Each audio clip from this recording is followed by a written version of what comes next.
Bien, nous sommes donc au Week-end de la Liberté à Dax et j'ai l'honneur de recevoir Madame Agnès Vernier-Moulinier qui est la directrice de l'IFRAP, qui est un personnage considérable dans le monde libéral et qui a eu la gentillesse de faire le déplacement depuis Paris jusqu'à Dax, ce qui est quand même pas une mince affaire, c'est beaucoup de trains. Bravo, merci et félicitations d'être venu. C'est gentil. Donc nous allons parler libéralisme. Donc vous allez tout à l'heure, vous allez donc présenter au colloque votre sujet qui est donc... Alors le sujet, c'est ce que doit faire le nouveau président. Donc c'est complètement en connexion avec le livre que j'ai sorti au mois de janvier dernier, ce que doit faire le prochain président. Mais maintenant, ça y est, on est dans le nouveau quinquennat. Et l'idée est de venir sur un peu tous les sujets qui ont été abordés là, ces derniers mois et qui vont être abordés au fil du quinquennat. Alors bien sûr, on a beaucoup parlé de la réforme du droit du travail, du code du travail avec les ordonnances, mais aussi les questions fiscales, les questions de ce qu'il va y avoir dans le projet de loi de finances pour 2018, les questions de moralisation de la vie publique, bien sûr, la question de la baisse de la dépense publique avec la transformation du pays que nous attendons et sur laquelle pour l'instant nous n'avons pas énormément d'informations, la question de la gestion des collectivités locales, l'évolution dans le temps de cette gestion et notamment des ratios de bonne gestion qu'il va falloir mettre en place pour que les collectivités baissent leurs dépenses, la question aussi du statut de la fonction publique, du jour de carence qui va être remis en place, du temps de travail des agents, la réforme du régime des retraites aussi, qui va être certainement un des sujets phares du quinquennat, la question de la réforme mais aussi du régime de chômage qui est sur la table dans les prochains mois, de l'apprentissage, enfin tous ces sujets sont des sujets extrêmement importants, ils vont rythmer la vie du pays, la vie politique, mais aussi évidemment le travail du gouvernement dans les prochains mois et les 4 ans qui viennent.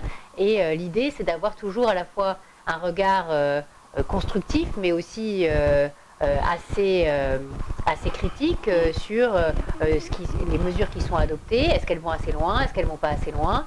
C'est ce que je vais aborder dans ma conférence. Voilà. Alors, ce qui est formidable, c'est que vous êtes un think tank très connu, et vous êtes très compétent, vous êtes très technique. Et jusqu'à présent, enfin du moins de moi ce que j'en connaissais, vous faisiez une analyse assez poussée des désordres, si vous voulez, économiques de notre société, par des exemples qui donnaient un peu l'impression que c'était en fait les intervenants, les hommes politiques qui étaient en cause. Et là, je comprends que vous nous apportez l'idée que en fait, vous avez une ambition structurelle. C'est-à-dire qu'en fait, au-delà de l'imperfection de nos hommes politiques, qui ne sont jamais que des hommes, vous considérez qu'il y a structurellement, cette société pose des problèmes et que donc il faut changer structurellement un certain nombre de choses si on veut avoir des résultats. C'est ça en gros. Le sujet n'est pas le sujet des personnes, le sujet c'est la question du système. Voilà. C'est comment on réforme notre régime de retraite pour qu'il soit plus équitable, mais aussi moins dispendieux en termes de coûts de gestion, mais aussi tenable en termes de financement sur le long terme, avec le sujet qu'on connaît, c'est-à-dire un nombre d'actifs qui devient plus faible par rapport au nombre de personnes qui sont à la retraite. Et donc c'est toute la question du report de l'âge, mais aussi la question de la convergence des régimes. Donc c'est non pas simplement l'idée de débattre des sujets et de se dire il y a des choses qui ne vont pas, c'est aussi l'idée de trouver des propositions, des solutions, de les chiffrer, de les écrire, de les concevoir, mais aussi de les porter auprès des parlementaires, auprès des cabinets ministériels. Moi, une partie de mon travail avec mon équipe de la Fondation IFRAP, c'est ça, au quotidien, d'aller voir dans les ministères, de faire des notes, de leur faire des propositions chiffrées, de rédiger même les propositions jusque dans leur moindre détail. Donc vous allez tout à l'heure, et ça sera filmé, donc nos amis libéraux qui regardent cette petite interview auront vu et auront connu tous vos arguments techniques. Alors la question plus globalement, plus philosophique si vous voulez, quelle est la part du libéralisme dans vos propositions? Comment vous voyez l'application, puisque vous êtes un think tank libéral, comment, et que on est ici à la fête de la liberté, au week-end de la liberté libérale, puisqu'on est sous l'égide de Frédéric Bastiat, quelle importance vous donnez, jusqu'où pour vous va le libéralisme et à quel moment l'État doit intervenir? En fait, en gros, c'est ça. Alors, en fait, on ne se pose pas du tout cette question-là à la Fondation IFRAP. Hein. On est extrêmement pragmatique, on est sur des questions d'évaluation des politiques publiques en repartant souvent du micro, hein, du micro-économique. Donc, on va travailler sur les bilans sociaux, sur les comptes. Donc, on ne va jamais se poser la question de est-ce que c'est libéral, est-ce que c'est pas libéral. On va se poser la question est-ce que ça peut marcher mieux, est-ce que c'est efficient, est-ce que c'est efficace ou est-ce que c'est pas efficace. Donc le sujet est moins un sujet théorique pour nous qu'un sujet tout simplement de bonne gestion publique, de est-ce qu'on utilise chaque euro de la meilleure manière possible et comment on peut améliorer cette gestion. Ça ne veut pas dire supprimer les services publics, ça ne veut pas dire qu'il ne faut pas qu'il y ait d'État, ça veut dire qu'il y a un État qui est à sa place, qui s'occupe des questions régaliennes, il y a des collectivités locales qui savent ce qu'elles ont à faire dans le système. Aujourd'hui, ce n'est pas toujours le cas, il y a beaucoup de finalement de missions qui sont un peu les unes sur les autres, qui s'empiètent entre les différents échelons, entre les communes, les intercommunalités, les régions, les départements, l'État déconcentré, la sécurité sociale. Donc c'est aussi l'idée de revoir un plan de réorganisation publique avec cette redistribution des missions publiques qui, pour l'instant, n'a jamais été faite, alors qu'on en parle depuis la révision générale des politiques publiques. Vous n'avez pas... au fur et à mesure de vos études, vous n'avez pas l'impression que l'erreur fondamentale, puisque quand même on est en dépenses excessives depuis une quarantaine d'années, et vous n'avez pas l'impression que d'avoir donné le pouvoir économique aux élus dans la décentralisation, on peut comprendre très bien qu'ils aient le pouvoir politique, bien sûr, puisque c'était légitime, mais leur avoir donné le pouvoir économique, est-ce que ce n'était pas une imprudence? Est-ce que ce n'est pas un des motifs qui fait qu'il y a une grande dérive? En fait, les élus locaux, en l'occurrence, ils n'ont pas tellement de pouvoir. Hein. Le pouvoir est quand même assez limité parce que les budgets, par exemple, des régions sont très faibles. Hein. Aujourd'hui, si vous comparez les régions françaises aux régions espagnoles ou aux régions allemandes, on a des tout petits budgets au niveau de nos régions. Au contraire, je pense qu'on n'a pas été capable de décentraliser réellement la totalité de certaines missions. Par exemple, l'éducation. En Allemagne, en Suède, au Royaume-Uni est géré au niveau local et pas du tout géré au niveau central comme en France. Et ça, c'est autant de deniers qui sont gérés au niveau local avec des décisions qui sont des décisions souvent différentes, avec la possibilité d'expérimenter, la possibilité aussi de faire gérer des missions de service public par des organisations privées. Et ça crée aussi de l'émulation, de la concurrence dans le système, et c'est très favorable. Nous, en France, on a une vision d'un État qui est peut-être trop large parce qu'il intervient dans des missions sur lesquelles finalement les collectivités pourraient très bien intervenir. Et le fait finalement d'avoir empêché les collectivités d'aller jusqu'au bout de la gestion de certaines missions publiques, ça les déresponsabilise dans une certaine mesure. Ah oui. et ça crée finalement des dépenses supplémentaires. Je vais prendre l'exemple du nettoyage et de toutes les fonctions support en fait, hein, dans les collèges et les lycées qui ont des personnels techniques qui sont gérés au niveau à la fois des départements et des régions. Ces personnels-là sont très absents, sont très mal managés, mais finalement comme le niveau local ne gère que des personnels de fonction support sur la question éducative, il ne pense pas qu'on pourrait externaliser ces missions-là, etc. etc. Ah, si gérer l'ensemble des personnels d'éducation, y compris les professeurs, peut-être que ces missions-là seraient externalisées depuis longtemps à des entreprises privées qui géreraient mieux les agents et avec énormément d'économies à la clé. C'est ce qu'on est en train de calculer à la Fondation IFRAP. Oui, donc votre expérience qui est quand même très importante, vous avez l'expérience du chiffre, enfin, vous êtes quelque part un ingénieur de la dépense publique. Donc cette expérience du chiffre ne vous a pas... sans chiffrer, simplement comme ça, on a l'impression, si vous voulez, que les élus ont l'argent facile parce qu'en fait, avec cet argent, ils achètent des voix en quelque sorte. Hein. Donc on avait l'impression que dans les collectivités locales, dans les départements, les régions, effectivement, n'ont pas des gros budgets, mais les départements ont de très gros budgets. On avait l'impression qu'il y avait une politique, nous en tant que Français ordinaires, on a l'impression que ces gens ne sont pas plus... quand on rencontre un député ou un conseiller général, c'est quelqu'un qui travaille toute la journée, 10 heures par jour, c'est pas des gens, ce ne sont pas des feignants, ils ont débordé complètement, et on a l'impression qu'ils cèdent. L'impression que ça nous donne, c'est qu'ils cèdent à la pression des demandes, et ce qui les rend très dépensiers. Vous vous dites techniquement non, finalement non, au contraire, ils auraient davantage d'initiatives, et ils sont plus près de leurs électeurs, et peut-être ils seraient plus prudents. Vous pensez ça? Vous pensez que l'anonymat donne à l'État le moyen de dépenser davantage? Le problème, c'est que la dispersion des missions entre les différents échelons, déjà, ne permet pas aux citoyens de savoir qui est chargé de quoi. c'est très compliqué. Tout le monde intervient dans le domaine de la culture, tous les échelons, alors qu'on devrait avoir un seul échelon qui devrait intervenir dans la culture, et puis point barre. Parce que si à la fois la commune, la région, mais aussi parfois le département, mais aussi l'État, l'État déconcentré commence à investir dans la culture sur le même territoire, on se retrouve avec une offre qui n'est pas du tout en phase avec ce que recherchent aussi les citoyens du territoire en question, et parfois même avec des concurrences entre par exemple, de musées, comme on l'a vu à Marseille, avec un musée qui était financé par la ville et l'État, l'autre musée qui était financé par la région, parce qu'il y avait des tensions entre les différents élus, et finalement, qui étaient deux musées quasiment sur les mêmes sujets, à 200 mètres l'un de l'autre. Alors comment on pourrait rationaliser ça? C'est justement toute la question. C'est toute la question que vous posez. Des missions publiques, c'est-à-dire qui fait quoi dans le millefeuille. Et aussi la question de la légitimité démocratique, c'est-à-dire que, par exemple, sur les intercommunalités qui ont beaucoup augmenté ces dernières années en termes de budget, d'effectifs, etc.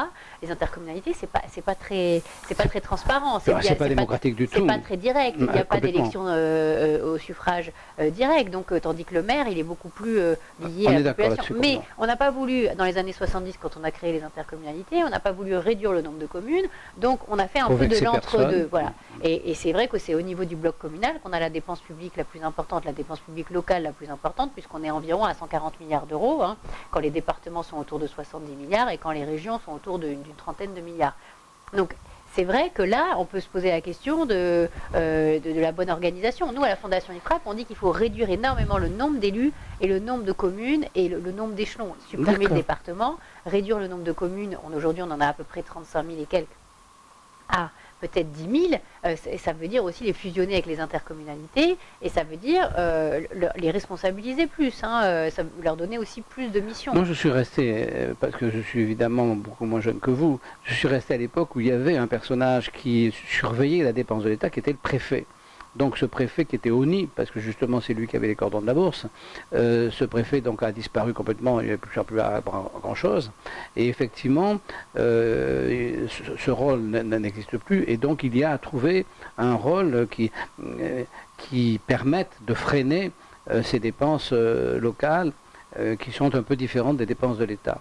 Oui, mais le rôle du préfet est aussi un rôle qui ne doit pas être à l'inverse d'accompagner la bonne gestion. C'est-à-dire que le préfet qui va dire, comme on le voit parfois dans certaines collectivités, vous embauchez trop de contractuels, il vaut mieux qu'on prenne des titulaires, alors qu'on sait très bien que quand on embauche un statutaire de la fonction publique, on embauche aussi quelqu'un à vie, ça ne va pas dans le bon sens. Le bon sens, c'est aussi de permettre aux élus locaux, comme ce n'est pas le cas aujourd'hui, d'embaucher sous les contrats qu'ils le souhaitent, avec des contrats plus flexibles, avec des rémunérations qui pourront aussi être beaucoup plus souples par rapport notamment à des primes de présentéisme ou autres qui aujourd'hui ne sont pas possibles parce qu'on est dans le carcan du statut public. Donc responsabilisation, mais aussi leur donner plus de marge de manœuvre, leur permettre d'avoir des équipes autour d'eux. C'est passionnant de vous écouter.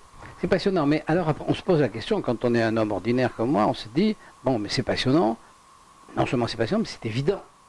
C'est passionnant, c'est évident, et comment ça se fait qu'il n'y ait pas 300 000 personnes dans la rue pour clamer que vous avez raison, et que la CGT qui, elle, peut amener 300 000 personnes dans la rue. Où est le problème dans ce pays du fait que ce que vous expliquez, qui est parfaitement cohérent, qui est parfaitement évident, on n'arrive pas à avoir un relais ni populaire, ni des élus. Je pense que le relais populaire, il est de plus en plus présent. Vous sentez ça? Il ne faut pas oublier quand même qu'on est passé à côté d'avoir du Mélenchon-Le Pen au second tour de la présidence. Vous trouvez que Macron, c'est une bonne affaire? Je trouve qu'il y a déjà chez Macron la pédagogie sur la question de la fiscalité du capital.